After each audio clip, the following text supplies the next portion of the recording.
Hello and welcome to episode 3 of Reusable Colonization. So as you can see, right now I'm in orbit, about 100 meters away from my Kerbin station with a brand new fuel segment to add to the station. So if you remember last episode, I was having trouble deciding what to do this episode. I was planning on either starting a MUN station or on, doing this, which is just adding more pieces to Kerbin station.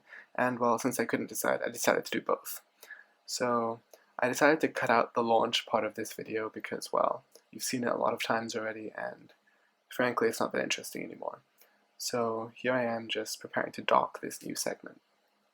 So the plan is after this is docked, I'm going to land the shuttle again, then I'm going to go and launch with a station core for the MUN.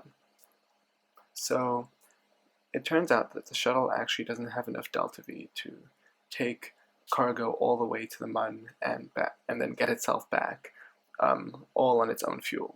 So what I'm going to have to do is launch, rendezvous with the station, refuel, and then go on to the MUN. So we'll see how that goes. So here I am on final approach to the station. I'm not entirely sure yet how large I should make it. I'm thinking of adding at least another 2 fuel segments, and then I need to add the science section, and then probably also some larger solar panels. But I think I can leave that for later.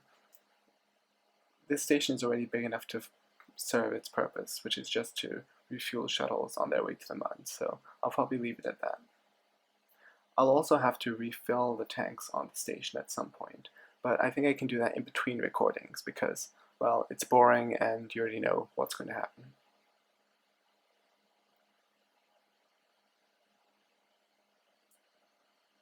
Okay, so just making final adjustments, almost there.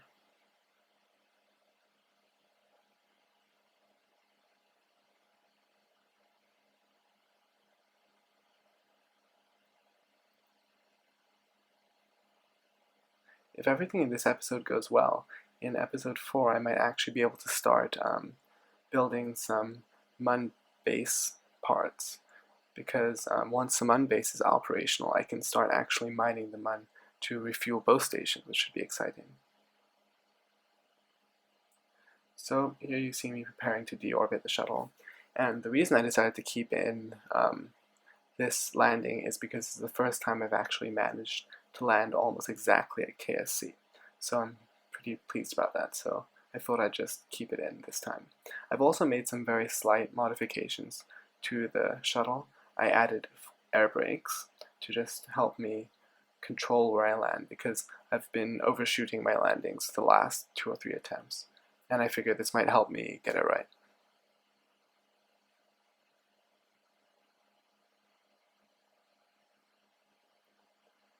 I've in general also become a slightly better pilot because, now I know that before you re-enter the atmosphere, you should orient the shuttle belly facing the atmosphere so that you can slow down as fast as possible. Before I used to just go nose first, which, tends to involve blowing up eventually, so this is definitely much better.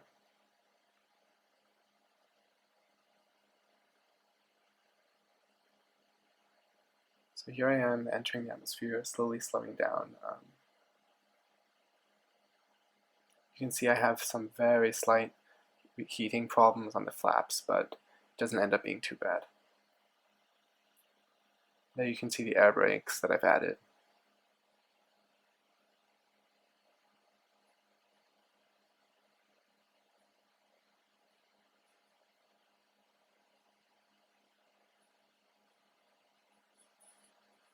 Somewhere in the next 2 episodes you might see quite a few more modifications to the shuttle actually, because now that I know that it can't actually go very far without refueling, I might have to find a way to extend its range. So I'm thinking of adding nuclear engines. That's the number 1 option, and I might do that sometime in between the 3rd and 4th episodes and use it sometime in the 5th to go and start bringing fuel segments to the MUN, because those fuel segments are quite heavy and I frankly, I barely made it with the station core, so I'm definitely going to have to make some improvements if I want to efficiently get to the Mun.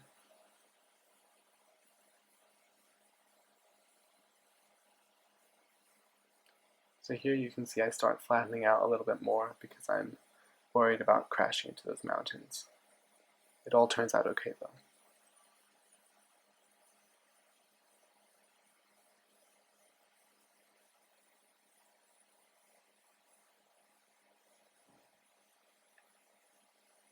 I've realized that if I keep my trajectory, the end of my trajectory, right on KSC, that seems to be a good way of making sure that I land right on target.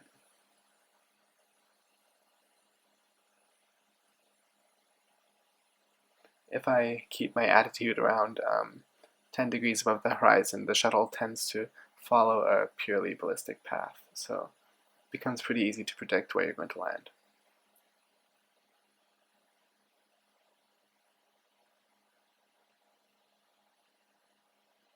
It's at this point that you realize why shuttles always have the reputation of flying like bricks, because, well, as you can see, they usually have very small wings, so here I start having a little bit of trouble gliding properly and stably, but it ends up okay.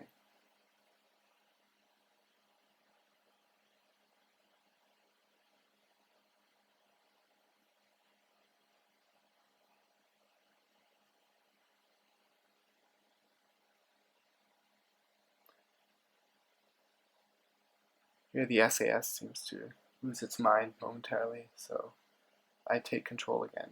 And here I'm doing a pretty steep descent to gain enough speed, because I've noticed that if you try to pull up, if you try to flare before landing without enough speed, you tend to just, well, go nose first into the ground. So I'm trying to pick up enough speed to make sure I can do an efficient flaring this time. So it looks like I'm not actually going to make the runway, but I'm definitely going to be landing very, very close. And I think that's pretty much good enough.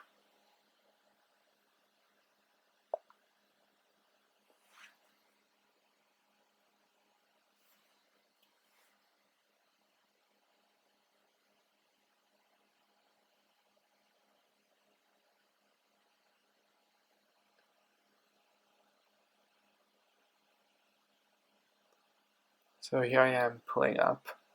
There's a slight mishap when I land.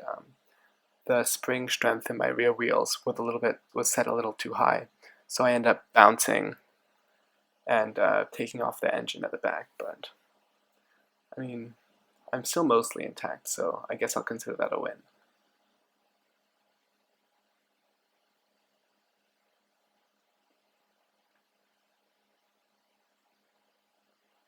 Okay, so now with the crew recovered, I can get to the next part of the mission.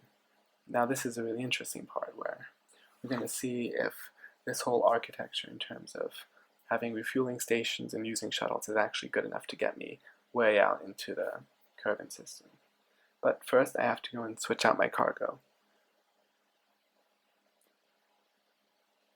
So here you can see me adding the station core.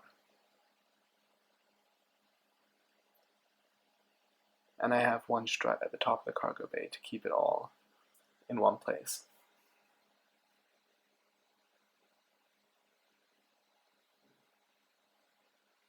Here I move one of the crew into the station, just so I don't have to worry about transferring crew when I get to the Mun.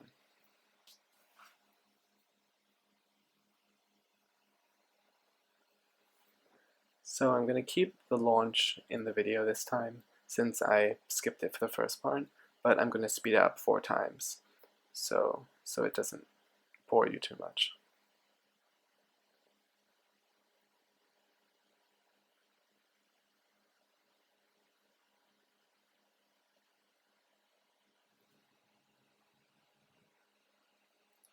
Another thing I'm going to have to figure out how to do is build a small Mun SSTO. Basically, I need to have a small shuttle which can take the fuel that's mined on the Mun base and take it to the Mun station. And I'm not entirely sure how I can do that, because remember, whatever craft I design has to be small enough to fit inside of the shuttle cargo bay, which is becoming more and more of a serious design constraint.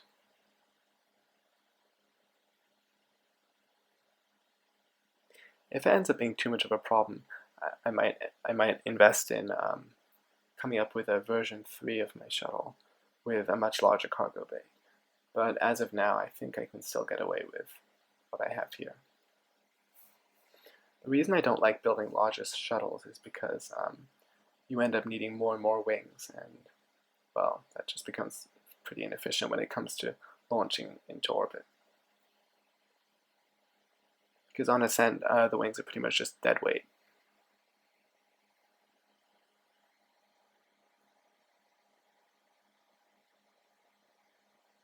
So up here I'm just circularizing, getting into my parking orbit.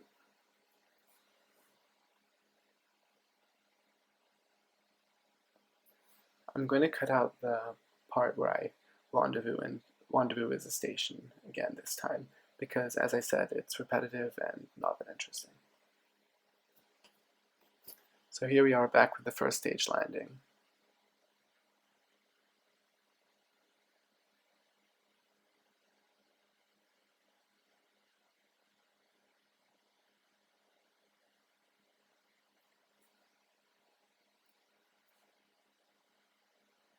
And the parachutes have deployed.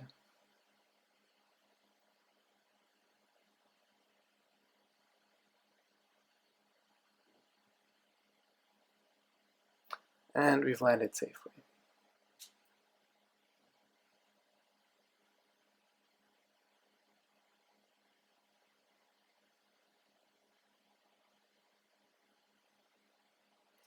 Okay, so here we are around 100 meters away from the station. So I'm also going to speed up the docking part.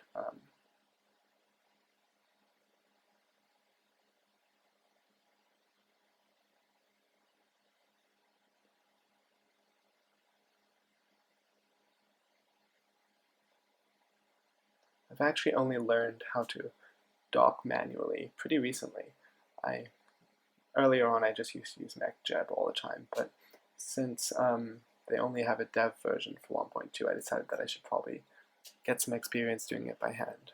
So I'm slowly getting faster at it, but it still takes me some time.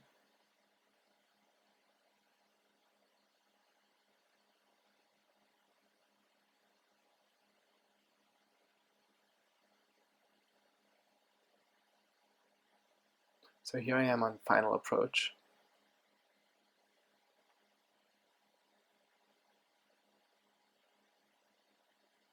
Pretty soon you'll see that I realize I made a mistake.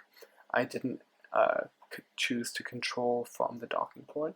I was still controlling from the crew cabin, and you'll see that makes me mess up the alignment very slightly initially, but it's easy enough to fix. So I end up having to back away a little bit and then realign and then dock.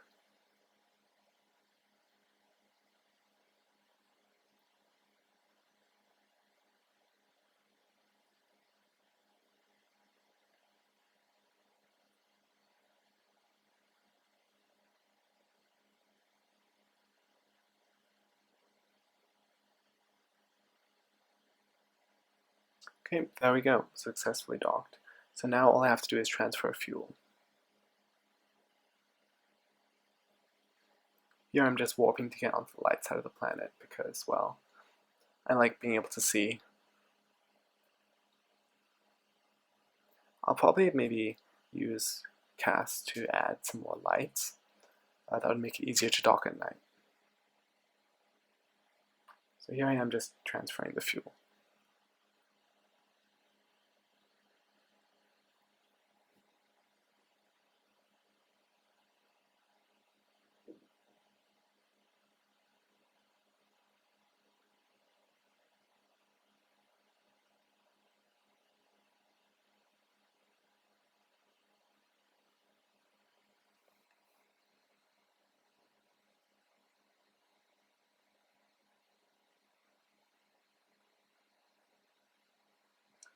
Okay, now that I'm fully fueled, I can detach and start on my way to the mun.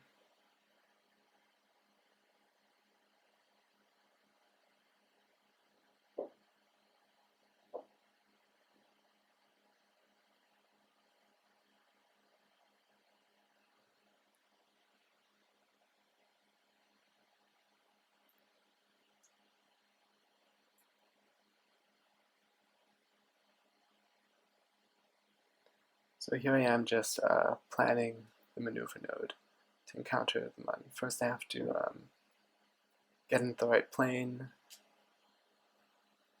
and then I'll just burn prograde until I get to the mun.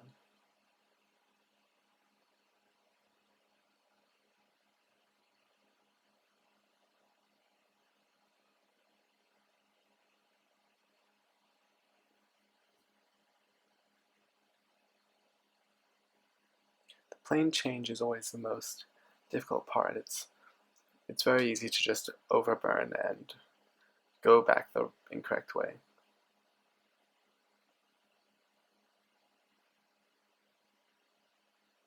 Okay, so now I have a good encounter.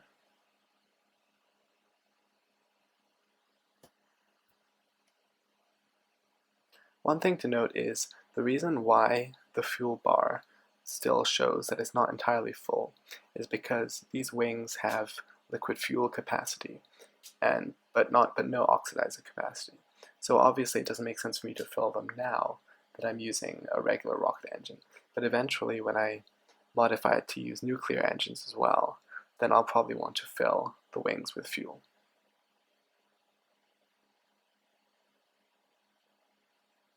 So here I am doing my burn, leaving Kerbin Station behind.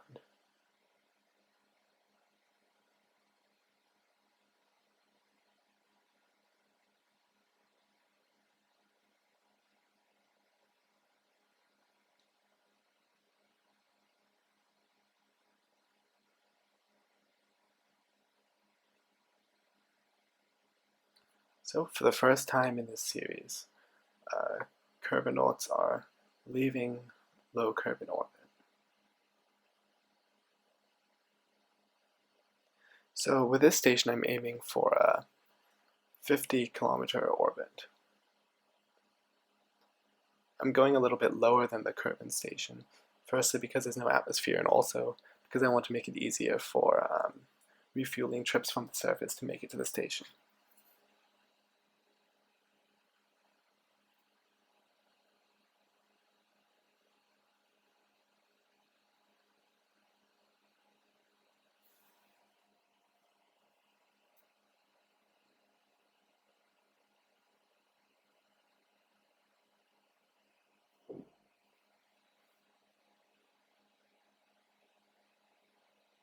Okay, so I have the 50-kilometer periaps.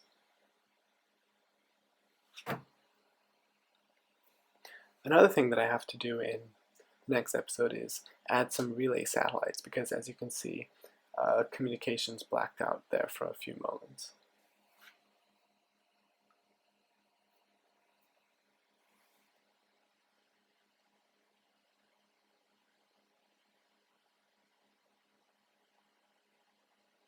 This part's always a little annoying, trying to get your orbit perfectly circular.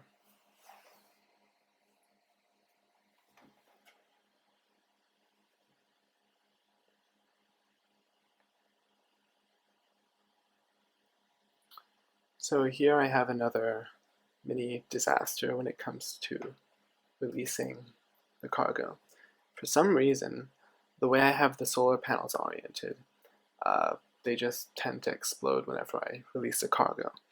I'm not entirely sure why that is yet.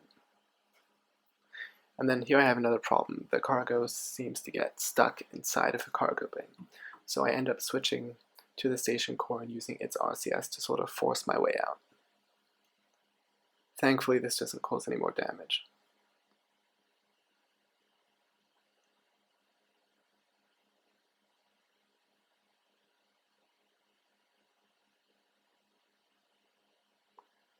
So here we are, I finally escape. It turns out that one of the panels is broken, So unfortunately, I'm going to have to do another repair mission on this station core at some point.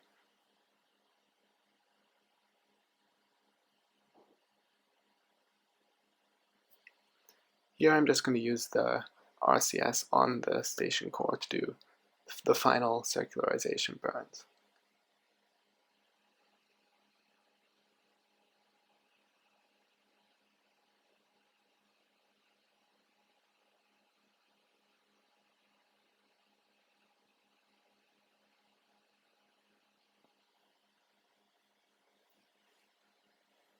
So once again, communications have been lost. So I'm definitely going to add a few communications satellites next time.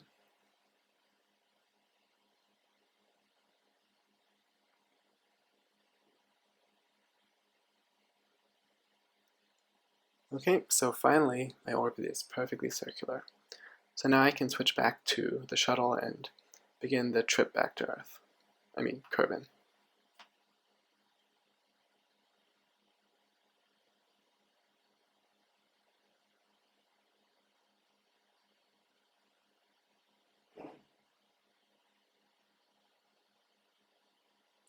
So here's a pretty nice view of the station, just extending the remaining working solar panels.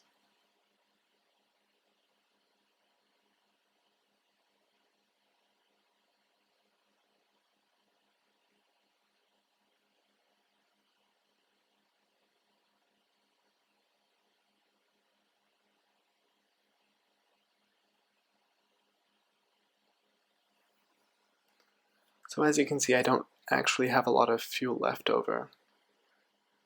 So I'm definitely going to have to come up with some way to make either make the shuttle more efficient or to by adding nuclear engines, or I don't know, find some alternative way of refueling along the way. I wonder if anyone's ever tried that. Create a refueling system which works en route between the orbits of the Mud and Kerbin. I'm not sure if that's possible.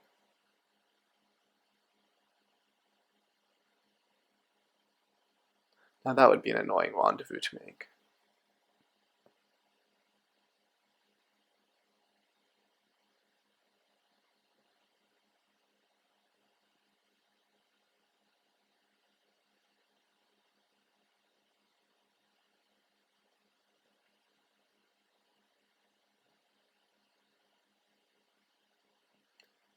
Okay, so here's our escape burn.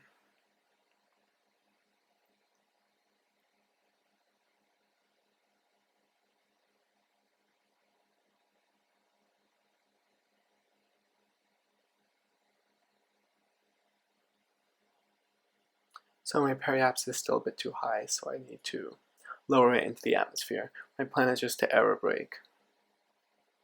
Probably take a few orbits, but that's not a problem.